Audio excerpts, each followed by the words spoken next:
dos Apóstolos, capítulo 2, versículo 37. Então, após o Pentecoste, Pedro começa a ministrar e pregar, e aí há uma parte da pregação dele, eu vou ler para vocês. Versículo 37. Quando ouviram isso, ficaram aflitos em seu coração e perguntaram a Pedro e aos outros apóstolos: irmãos, que faremos? Pedro respondeu: arrependam-se e cada um de vocês seja batizado em nome de Jesus Cristo, para perdão dos seus pecados, e receberão o dom do Espírito Santo, pois a promessa é para vocês, para os seus filhos e para todos os que estão longe, para todos quantos o Senhor nosso Deus chamar. Com muitas outras palavras os advertia e insistia com eles: salvem-se dessa geração corrompida.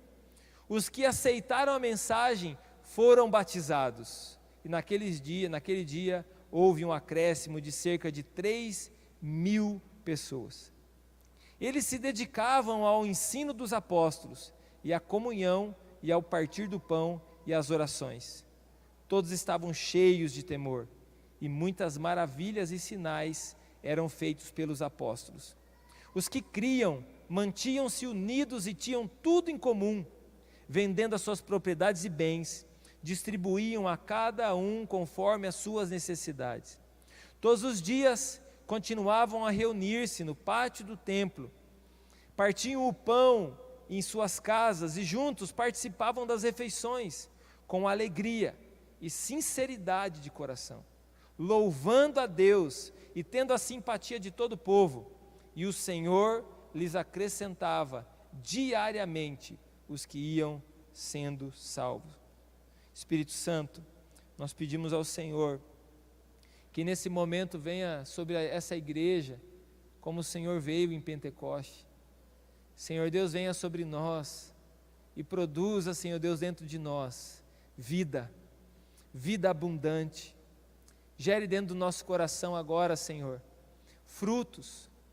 Espírito Santo, nós abrimos o nosso coração para o Senhor, somente para o Senhor, para que nesse momento nosso coração seja edificado, transformado, fortalecido pela sua palavra, em nome de Jesus. Amém. O Pentecoste, meu querido, foi o início da igreja, na verdade, depois de Jesus ter ensinado sobre o reino de Deus, os princípios do reino, mas na verdade a igreja se deu início no Pentecoste. É nesse momento aqui que a igreja inicia, e ela se inicia com uma capacitação.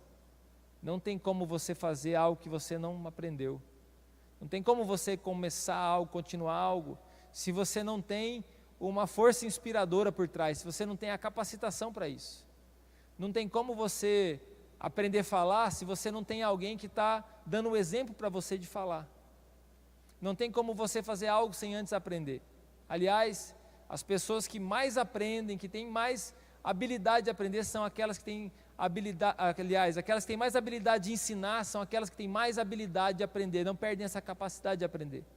E é nesse momento aqui que o Espírito Santo de Deus, ele vem sobre a vida desses homens, dessas mulheres, e ele então capacita. O Espírito Santo vem trazendo uma capacitação que não dá para explicar o que aconteceu, mas naquele momento, aqueles homens, aquelas mulheres, saíram daquela sala, daquele cenáculo, diferentes. E então Pedro, ele começa ali a ministrar, já cheio do Espírito Santo.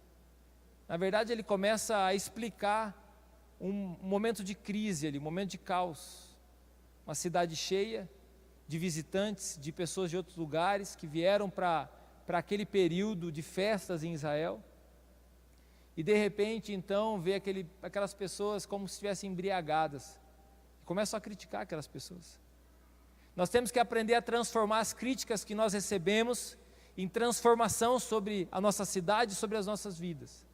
Nós temos que aprender a lidar com os momentos difíceis. E naquele momento difícil, então, um homem transformado, um homem que ninguém reconheceu mais, Um homem que ninguém talvez acreditava, meu Deus, é essa pessoa que está falando?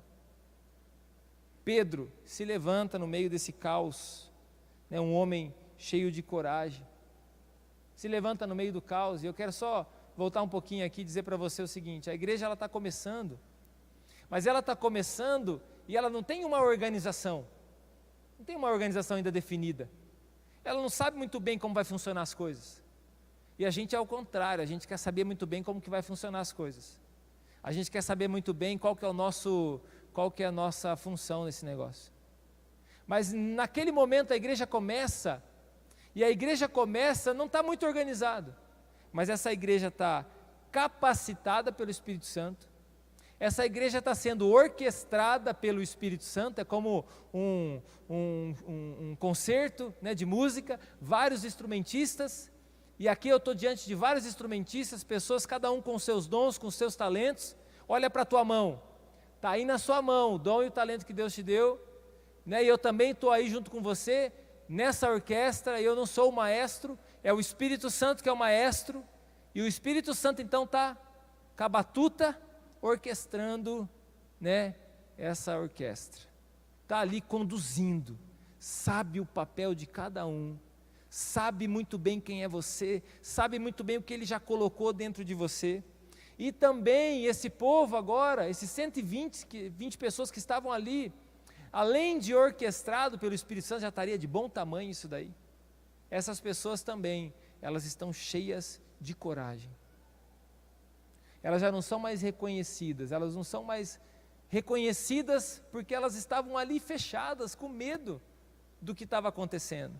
Mas agora são pessoas transformadas, são pessoas cheias de coragem.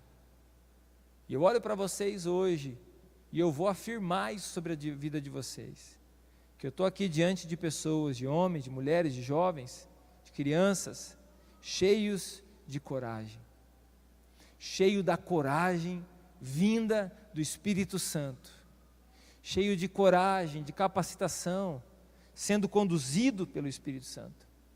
E aí se levanta esse homem, Pedro, que nós aprendemos a admirar Pedro, né? Em alguns momentos até as pessoas confundem essa autoridade que estava sobre a vida de Pedro e acham que ele é o fundamento da igreja. Ele não é o fundamento da igreja, já expliquei isso para vocês várias vezes.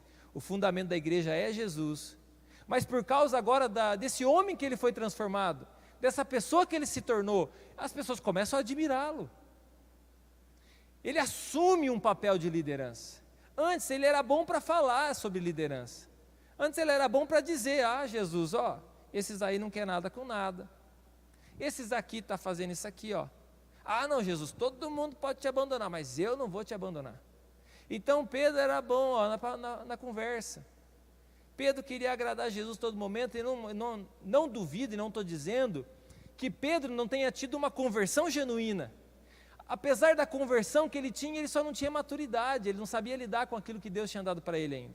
Então ele está todo momento ali falando bobeira, falando besteira, achando que é melhor do que os outros discípulos, até que ele foi envergonhado por si mesmo, pelo seu próprio fracasso, né? Quem aqui já foi envergonhado pelo seu próprio fracasso? Graças a Deus ninguém, né? Mas certeza que você conhece alguém que já passou por isso, né? Que já foi envergonhado pelo próprio fracasso. Quando a casa cai, o que é ser envergonhado pelo próprio fracasso? Quando a casa cai, você não tem mais o que fazer, está aqui, ó, a casa caiu, e aí você talvez está tentando mostrar um arrependimento, tentando explicar alguma coisa, mas não tem o que fazer, a casa caiu. É o que aconteceu com Pedro.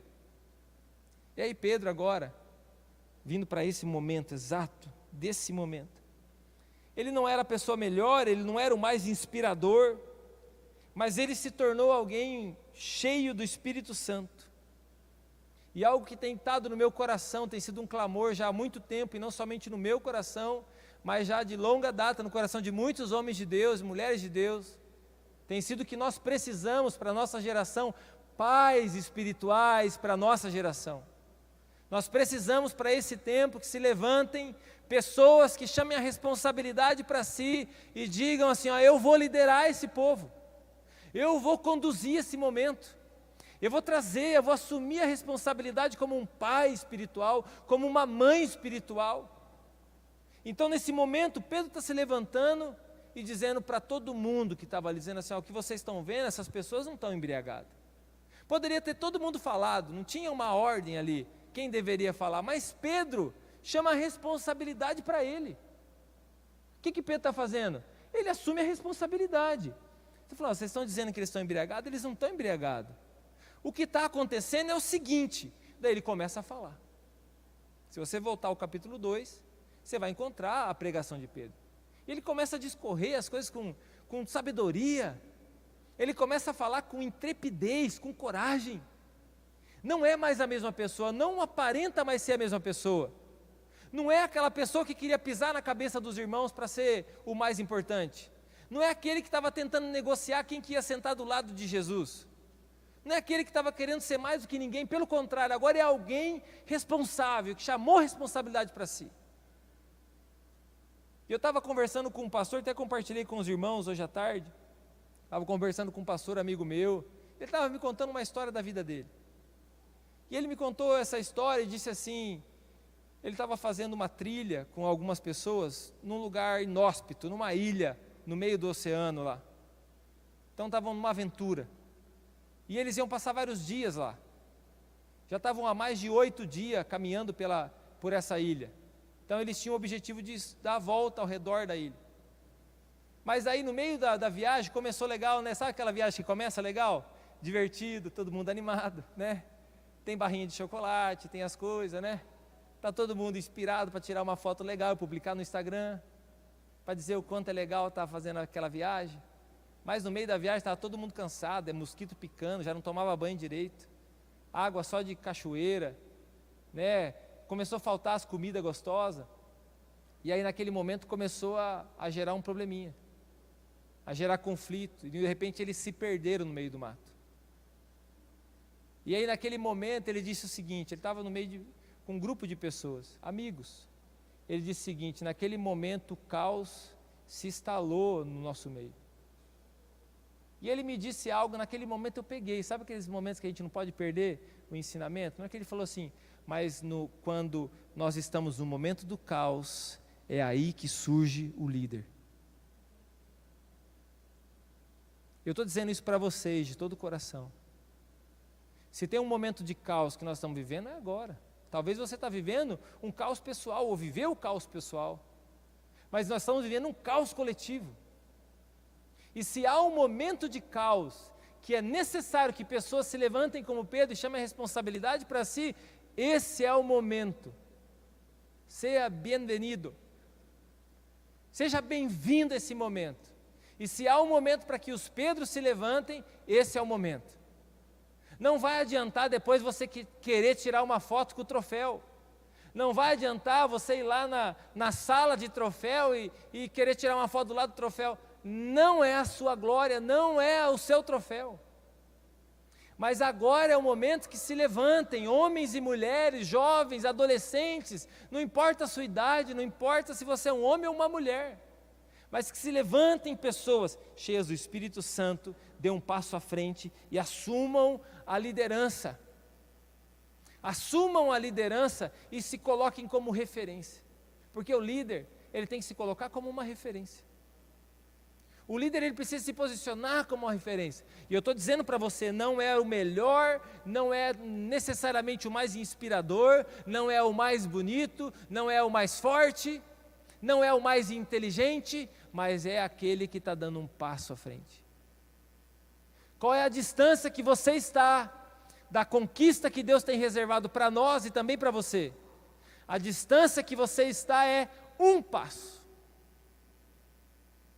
A distância que você está é um passo. Qual que é o tamanho da espera que eu tenho que ter? O tamanho da mão de um homem. O tamanho da mão do homem é o tamanho da nuvem que está chegando. A nuvem que vai trazer bênção sobre as nossas vidas. Qual é o tamanho dela? O tamanho da mão de um homem.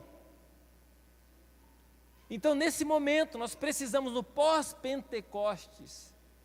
O pós-Pentecostes é o período em que precisa-se levantar-se pessoas como Pedro, que se coloquem como uma referência, que se posicionem como uma referência, que chame a responsabilidade para si, que vê a circunstância, vê o caos e fala assim: é o meu momento.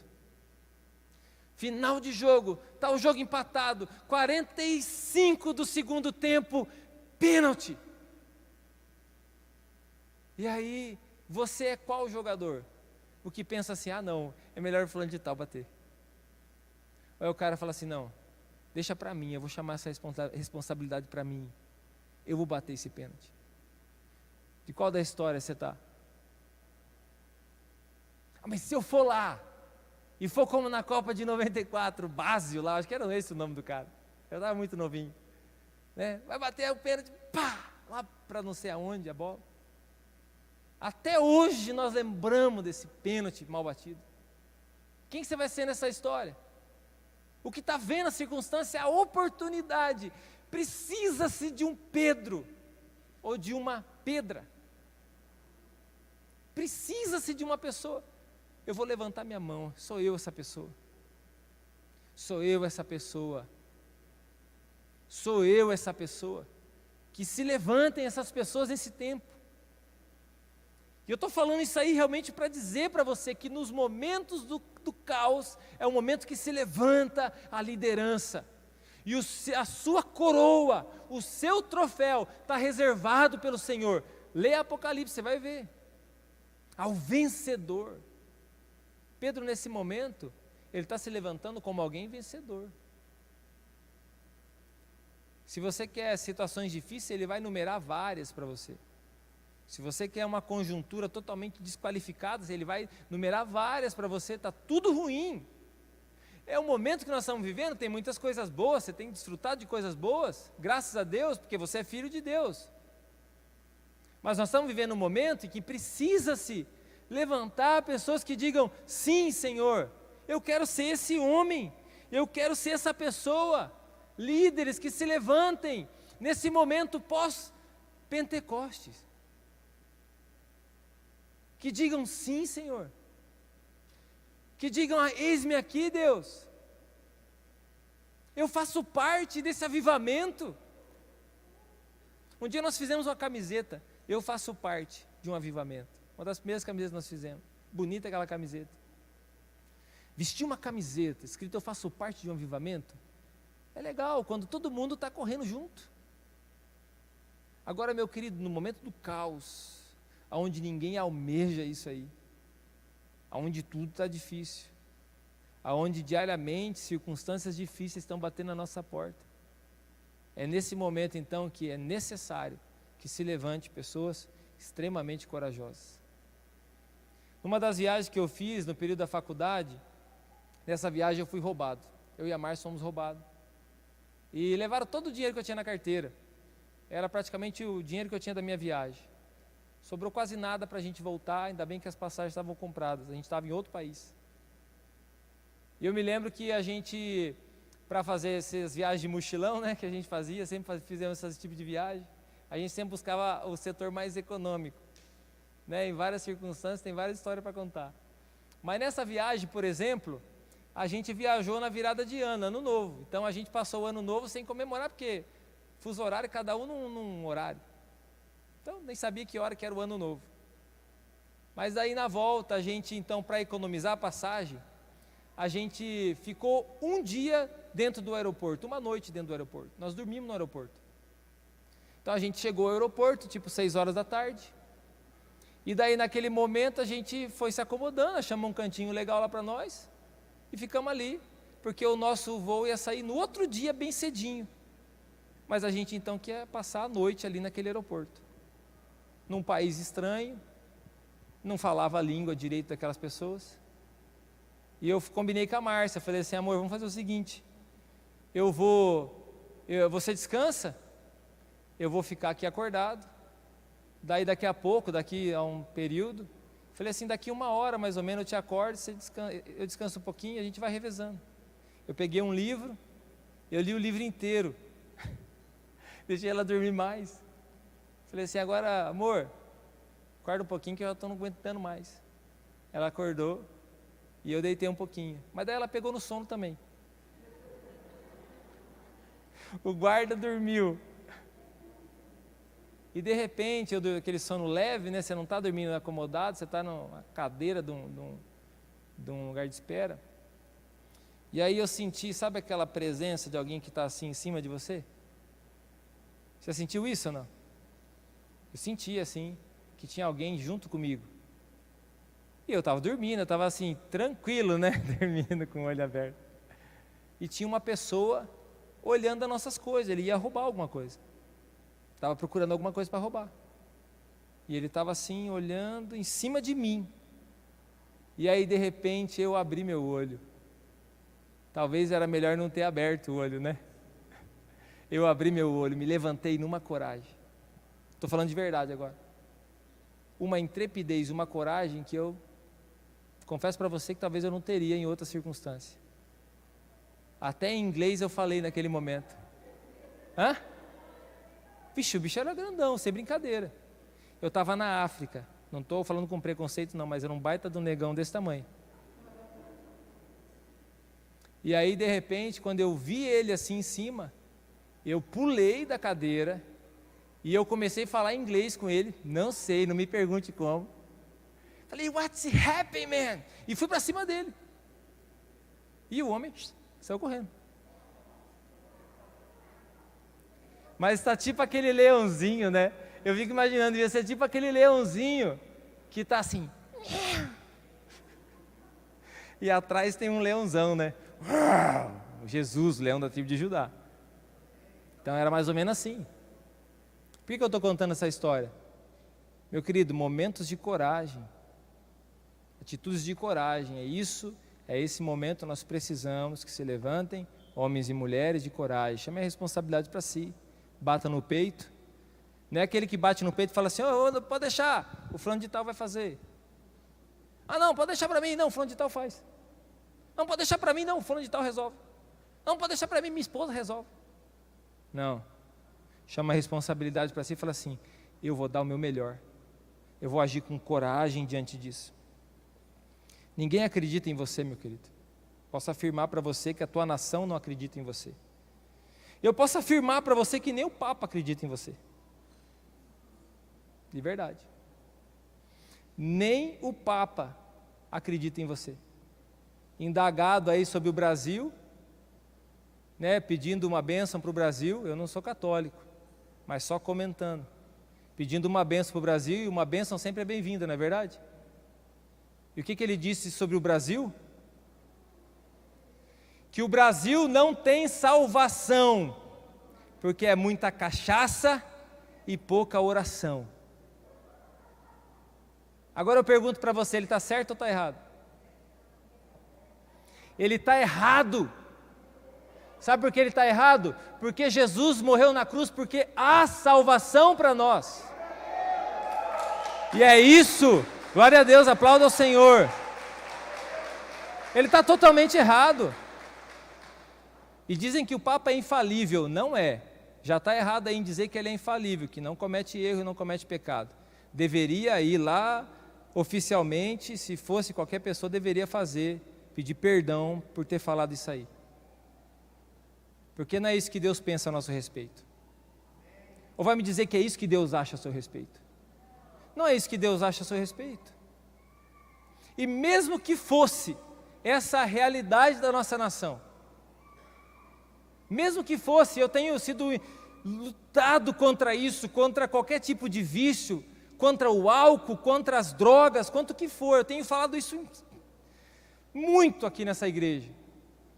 Tenho ajudado muitas pessoas, nós temos trabalhado por muitas vidas para que elas sejam libertas. E é uma realidade muito forte na nossa nação. Porém, não é isso que Deus acha a nosso respeito. O que Deus acha a nosso respeito, meu querido, é totalmente diferente. Jesus morreu na cruz pelos nossos pecados porque Ele acreditava em nós. Agora, o mundo aqui não acredita. Os nossos governantes não acreditam em você. As pessoas da sociedade não acreditam em você. Ainda mais se você for pequenininho na sociedade, ninguém acredita em você. Eu tenho dito isso para vocês. Nós somos de cidade pequena, ninguém leva a gente a sério. Ninguém leva a gente a sério. Mas eu vou dizer uma coisa para você, Deus leva você a sério. E se estão falando de você assim, olha lá, está embriagado. Isso aí não tem jeito não. Ficou um tempo firme com Jesus, mas era isso aí mesmo, eu tinha certeza que não ia ficar com Jesus o resto da vida. Não, isso aí não tem jeito não. Fogo de palha.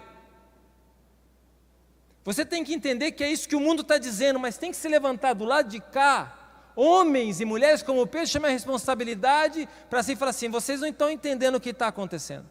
Eu vou explicar para vocês, chame a responsabilidade para si. Chame a responsabilidade para si e diga assim, está errado, não é isso não. Não é isso, pelo menos, que a Bíblia está dizendo sobre mim. Não é isso que Jesus disse sobre mim, não é isso que Jesus fez por mim. Não é isso que Jesus fez por mim, pelo contrário, Jesus me ama, Jesus se entregou na cruz por mim. Jesus se entregou para que Ele pudesse viver dentro de mim agora. E se estão falando algo sobre mim, estão falando algo sobre Jesus, porque Jesus é o meu Rei. E em nome de Jesus, que se levantem pessoas, que se posicionem em Deus e sejam realmente essas pessoas, cheias do Espírito Santo, cheias de coragem. Aqueles homens ouviram aquela palavra de Pedro e perguntaram assim, mas aí o que a gente tem que fazer? O que a gente tem que fazer para ser como você? Porque quando se levantam pessoas que se coloquem como referência, alguém vai dizer, o que eu tenho que fazer para ser como você? O que eu tenho que fazer para minha família ser como a sua? O que eu tenho que fazer para ser uma mulher como você, para ser um homem como você? O que é que eu tenho que fazer? Pedro vai responder eles e diga assim, arrependam-se e sejam batizados. Arrependam-se e sejam batizados. Pedro está dizendo, mude a mente de vocês. Mude o caminho de vocês. Mude a história de vocês. Se converta. É isso que nós precisamos fazer, se converter. Nós precisamos se converter, se entregarmos para Jesus. E que o batismo seja a celebração da nossa nova vida em Cristo. Se entregar para Jesus e então começar essa nova vida em Cristo, se arrepender. Do que nós precisamos se arrepender? Do que nós precisamos se arrepender hoje? Do que você precisa se arrepender? Do que você precisa se arrepender hoje? Você não precisa de alguém chegar com um amorzinho e dizer para você, queridinho, você tem que se arrepender. Você não precisa de alguém muito carinhoso para incentivar você a servir Jesus. Você não precisa de um presente, falar assim, é o seguinte, eu vou pagar um cachorro quente para você, você vai para o encontro com Deus, você vai se arrepender dos seus pecados e você vai se batizar. Você não precisa fazer isso. Você não precisa alguém vir aqui e dar um jeito de animar você para você se entregar para Cristo. Você não precisa disso, você não precisa de um amigo para ficar te incentivando a andar com Jesus. Você não precisa de alguém no seu pé, igual carrapato, para manter você um pouquinho firme com Jesus. Você não precisa de alguma coisa ruim acontecer com você, para você pensar, meu Deus, eu tenho que me arrepender logo, antes que eu morra sem salvação. Pelo contrário, meu querido, em Lucas capítulo 15, versículo 17, conta a história do filho pródigo. Hoje eu estava com essa história no meu coração. O Senhor estava ministrando no meu coração sobre essa história. E aí, eu já ministrei, sei lá quantas vezes sobre esse texto, mas a Bíblia fala que aquele jovem caiu em si. Em um momento da vida dele, a situação complicou, e a Bíblia fala assim, que ele caiu em si. Então, o que você precisa fazer para se arrepender? Você precisa cair em si. Nós precisamos cair em si. Nós precisamos, esse é o passo, nós precisamos cair em si. Nós temos que, de repente, cair a ficha. Meu Deus, o que eu estou fazendo aqui? O que é que eu estou fazendo aqui? Eu vou voltar para a casa do meu pai. Eu vou ver se ele me recebe para ser um empregado na casa dele. Mas ele caiu em si. Ele ainda não conhecia o pai como deveria conhecer, mas ele caiu em si. Naquele momento houve arrependimento. Aquele é o momento que houve arrependimento. Aquele momento, depois que ele já tinha feito muita coisa, tinha destruído tudo que ele tinha na mão, mas ele caiu em si. Nós precisamos ter consciência do pecado. É por isso que você não precisa ficar apontando o pecado de ninguém. Nós não precisamos ter pessoas para apontar o pecado para nós. Nós precisamos é tomar consciência do pecado. Isso aqui não está certo. O jeito que eu estou agindo com a minha família não está certo. O jeito que eu estou agindo como homem não está certo. O jeito que eu estou agindo como mulher não está certo. Voltando ao assunto da cachaça, é isso que as pessoas lá fora acham de nós. Eu já disse isso aqui para as mulheres, e nós temos aqui mulheres muito decentes, não é sobre vocês. Mas o que o mundo acha lá fora, o que as pessoas ao redor acham lá fora, é que as mulheres brasileiras são por causa do samba e o funk. Do que você espera? O que você acha que vão achar? Dessas mulheres que são princesas de Jesus, é a identidade delas. Foram criadas no coração de Deus. Nasceram no coração de Deus. Nós nascemos no centro do coração de Deus. Nós precisamos cairmos em si. Eu acredito que somos nós, é eu, é você, que vamos servir de referência para essa cidade. Você tem que sair daqui com o seu peito estufado, entendendo que você é uma referência para essa cidade. Entendendo que a sua família é uma referência. Esses dias meus filhos perguntou: pai, nós somos ricos? Falou: pai, nós somos ricos? Eu falei: filha, nós somos prósperos. E eu ensinei uma lição para eles. Eu falei assim: não importa a casa que você mora, não importa o carro que você tem, não importa quanto dinheiro você tem no bolso, porque a mentalidade próspera é aqui, ó. Jesus não tinha um travesseiro para encostar a cabeça, mas era o cara mais próspero da terra no tempo que ele viveu. Vai lá, Pedro, pesca lá. Aí sai um peixe, tem uma baita de um tesouro dentro. Então eu ensinei: nós somos prósperos, porque é aqui, ó. Você tem que sair daqui com o peito estufado, dizendo assim: eu sou essa pessoa que o pastor falou lá dentro. Mas não porque o pastor falou, porque eu não estou aqui, eu não sou animador de palco nem de circo. É porque a Bíblia fala isso para mim. É porque a Bíblia está dizendo isso sobre mim. Nós temos que sair daqui com o peito estufado, dizendo assim: eu sou a referência e eu carrego a solução para essa cidade. Eu carrego a solução para a minha nação. Eu carrego dentro de mim esse tesouro. Eu sou só um vaso de barro, mas o tesouro que tem dentro de mim é muito precioso. Quando a gente cai em si, quando a gente toma consciência que o pecado não é legal, não é bonito. Hoje eu li um versículo, até pensei em falar na família 659, mas eu achei que o pessoal não ia gostar. Falei assim: não, isso aqui é muito ruim para falar hoje. Dizia assim: aquele que gasta dinheiro com prostituta, ele vai parar na miséria. Eu falei: nossa, acho que eles não vão gostar, acho que eles vão sair, né? No online você tem que tomar cuidado com o que você fala. Eu falei: nossa, que versículo forte. E tem outros versículos que nos ensinam a ser mulher de verdade, a ser um homem de verdade, a ser um homem de caráter, a ser alguém como Jesus. Você acha que Jesus ficava baixando a cabeça para alguém? Você acha que Jesus ficava se achando coitadinho para alguém? Você acha que Jesus, podendo estar a perseguição que for, aí estava lá levando chicotada, falou assim: fala que você é o rei, você que está dizendo. Assim, não baixou a cabeça não, porque ele sabia quem ele era, cheio de coragem, cheio do Espírito Santo. Pedro podia ter sido linchado ali no meio daquele povo, mas ele se levanta com coragem. Depois do Pentecoste, se levanta com coragem: eu sei quem eu sou, eu carrego dentro de mim a presença. Agora talvez você está achando demais que você está frio e calculista na fé. Talvez você está achando demais e medindo demais o seu desempenho. Você precisa, meu querido, é abrir teu coração. Você precisa se lançar na presença de Deus. Você precisa tomar consciência.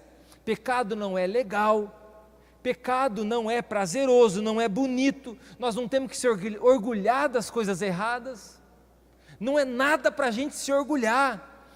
É horrível, é ruim, nos afastou da presença de Deus. Mas do pecado a gente tem que tomar consciência e se arrepender. No seu quarto, debaixo de uma árvore, debaixo de um pé de abacate, no altar de uma igreja, andando de bicicleta, dentro do seu carro, não importa, mas toma consciência. E naquele momento em diante, Atos capítulo 2, que a gente leu, versículo 42 diz assim: eles se dedicavam ao ensino dos apóstolos e à comunhão, ao partir do pão e às orações. A partir daquele momento, depois do Pentecoste, alguém se levanta como referência, se colocam como referência, e a partir daquele momento, então, eles se dedicavam ao quê? Ao ensino dos apóstolos, à comunhão, partir do pão e às orações. Todos estavam cheios de temor, diz a Bíblia. Muitas maravilhas e sinais eram feitos pelos apóstolos. Então, a partir daquele momento de posicionamento, eles começavam a se dedicar. E eu sei, ninguém precisa dizer para mim, aqui estão cheios de pais dedicados aos seus filhos. Aqui estão cheios de mães dedicadas aos seus filhos. Aqui estão cheios de cristãos dedicados a essa cidade. Aqui estão cheios de intercessores dedicados à intercessão pela nossa terra, pela nossa nação. Aqui estão cheios de pessoas que já disseram sim, que já foram cheios do Espírito Santo. A sua casa está cheia de pessoas assim. E a partir desse momento nós temos que se dedicar aos princípios, aos fundamentos. Quais são? Os ensinos dos apóstolos, a palavra, o fundamento apostólico, o testemunho de Jesus, o reino de Deus. Qual mais? A comunhão. A comunhão, em perceber as pessoas, em ter comunhão. Partir do pão. Pastor, mas não está podendo comer, mas você pode fazer alguma coisa por alguém, tem que preservar isso, isso é o que você tem que se dedicar a isso. Nós precisamos se dedicar aos fundamentos e às orações. Posso afirmar para você que esse pênalti é para você bater. Eu vou dizer isso para você. Eu não sou o dono do time, mas eu sou o técnico do time. Vou dizer para você, é você que vai bater esse pênalti. É nos 45, é a última bola do jogo. Se você errar vai ser uma vergonha, vão lembrar dessa vergonha para o resto da vida. Mas eu vou dizer para você, que é você a pessoa que vai bater esse pênalti. É você a pessoa que vai ter milhares de pessoas torcendo para dar errado. Vai ter milhares de pessoas dizendo assim, vai dar errado, vai errar, não vai conseguir. A família dele vai destruir, ele não vai conseguir permanecer com Jesus, as coisas que ele está fazendo vai dar errado, vai ter milhares de pessoas, mas é nesse momento que você vai parar de ouvir a voz do mundo e começar a ouvir a voz do Espírito Santo, dizendo para você, eu acredito em você, sou eu que estou te capacitando, o pé é seu, mas a força é minha. O pé é seu, é o seu pé que vai bater lá. Mas a força, a capacitação, a habilidade, sou eu que estou dando para você. Eu gostaria que você ficasse de pé, nós vamos orar. Havia atitudes nesses irmãos. Eles tinham uma atitude de temor. Eles tinham uma unidade com um propósito. Nós temos um propósito de sermos igreja. Eu confesso para você, cada momento que eu estou junto com vocês, que eu me junto com 2, com 3 pessoas, que eu estou com a igreja, nesse momento o Espírito Santo ministra tantas coisas no meu coração, como a Isabel disse, a presença de Deus, e o Senhor conduzindo, eu sinto o Senhor conduzindo, passou um filme na minha cabeça, no momento da adoração, passou um filme na minha cabeça, e diante de tudo isso, eu sei que cada um de nós jamais também conseguiremos chutar essa bola se nós estivermos sozinhos no campo, se nós estivermos sozinhos lá. Nós somos um time, uma família, e uma família com muitos irmãos preciosos. E nesse momento quero dizer para você, torça pelo irmão que está do seu lado. Nesse momento, acredite no irmão que está do seu lado. Talvez você é essa pessoa que vai chamar a responsabilidade e vai falar assim, pastor, ninguém mais que está perto de nós, sendo dessa igreja ou não sendo, pode ser pessoas simplesmente da cidade, vai ficar doente sem receber, né, um bolo na sua casa como um sinal de amor, ou um pão, ou alguma fruta, ou o que seja.